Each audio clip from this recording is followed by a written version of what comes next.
tadi kita belajar tentang faktor pendorong, maka sekarang kita akan bahas faktor penghambatnya dari mobilitas sosial. Apa ini faktor penghambat dari mobilitas sosial? Yang pertama, kita akan bahas tentang tingkat pendidikan yang rendah. Nah, tingkat pendidikan yang rendah ini jelas menjadi penghambatnya dalam mobilitas sosial. Kita akan bergerak, kita akan berpindah dari satu posisi ke posisi yang lain dengan pendidikan kita yang rendah itu sangat menghambat. Misalkan kita ingin menjadi pemimpin satu perusahaan, tapi di situ dalam perusahaan tersebut ada kriterianya harus lulus sarjana tingkat 2 misalkan. Sementara kita hanya lulusan SMA. Berarti kan sangat jauh sekali rentangnya. Berarti kan pendidikan kita itu menghambat dalam mobilitas sosial. Kemudian yang kedua, puas dengan apa yang dimiliki. Kalau kita sudah merasa puas dengan apa yang kita miliki, gini aja sudahlah, saya sudah cukup dengan keadaan yang seperti ini. Itu menjadi penghambat kita untuk maju. Ya. Rasa puas itu tentu harus kita miliki dengan posisi yang lebih tinggi. Kalau posisi kita di sini belum puas, kita harus. Tapi kalau kita puas di sini, maka posisi yang ada di sini tadi menjadikan kita tidak bisa berpindah. Kemudian yang ketiga, penghambat yang ketiga adalah diskriminasi kelas. Diskriminasi itu adalah pembeda, membedakan. Mendiskriminasi berarti membedakan. Ada kelas yang tinggi, ada kelas yang rendah. Contohnya misalkan seperti yang tadi, faktor pendorongnya adalah kasta. Di situ ada kelas yang tertinggi, ya, ada kelas di bawahnya, ada kelas-kelas. Ini adalah kelas sosial. Diskriminasi kelas itu adalah kelas sosial. Di dalam masyarakat pasti ada golongan tertentu, ada kelas tertentu. Ada mengatakan kelas sosial yang tinggi, ada mengatakan sosial kelas yang ada di bawahnya. Itu menjadi penghambat dalam mobilitas sosial. Kemudian yang keempat, kemiskinan. Ya, kemiskinan tadi yang kita bahas juga ada kaitannya dengan pendidikan. Ya, kemiskinan di sini kalau hubungannya dengan pendidikan, ya tentu ini akan sangat menghambat sekali. Bagaimana kita akan bergerak maju, ya, bagaimana kita akan berubah kalau kita tidak mempunyai dalam tanda kutip, ya, kalau kita tidak memiliki, miskin, tidak punya, ya kita mau mengupayakan apapun menjadi tidak bisa. Itu penghambat yang keempat. Penghambat yang kelima, pengaruh sosialisasi yang kuat. Ya, pengaruh sosialisasi yang kuat itu hubungannya dengan adat.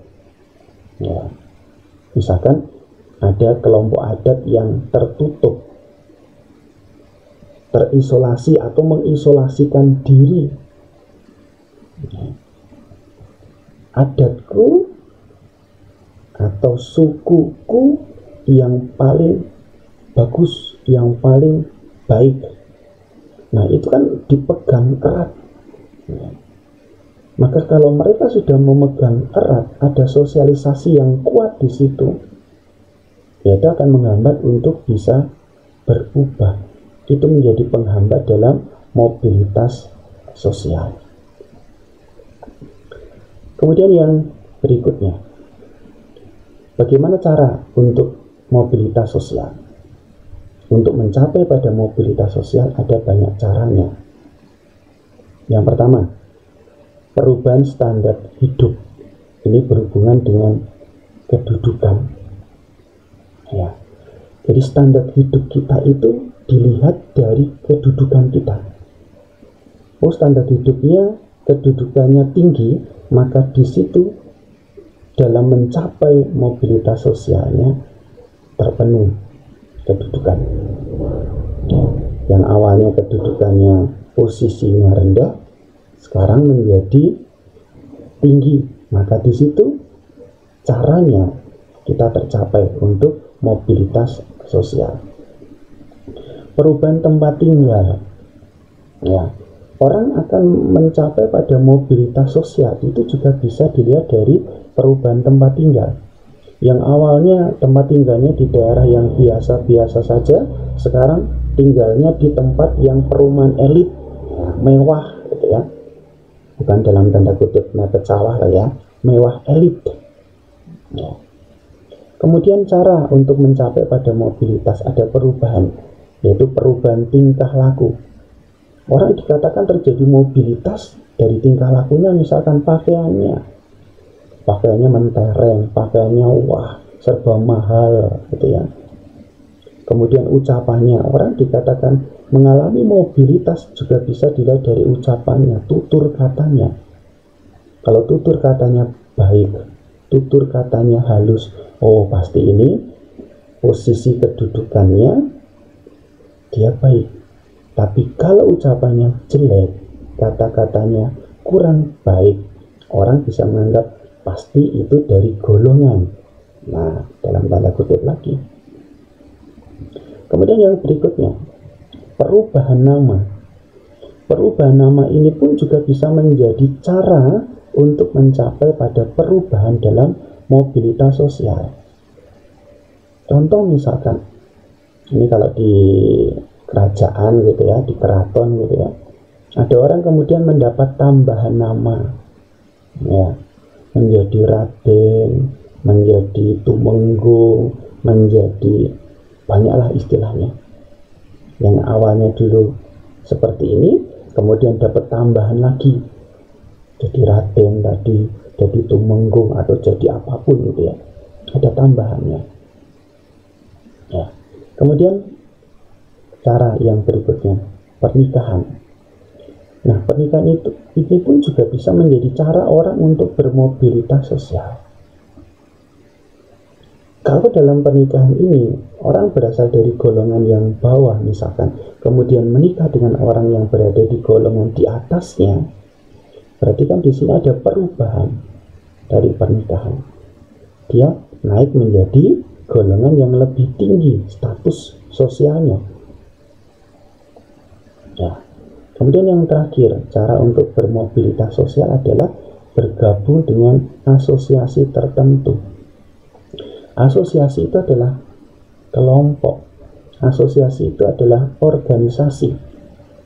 Contoh misalkan, kita bergabung dalam asosiasi atau kelompok-kelompok orang-orang kaya. Nah, berarti kan di situ ada organisasi atau ada asosiasi tertentu.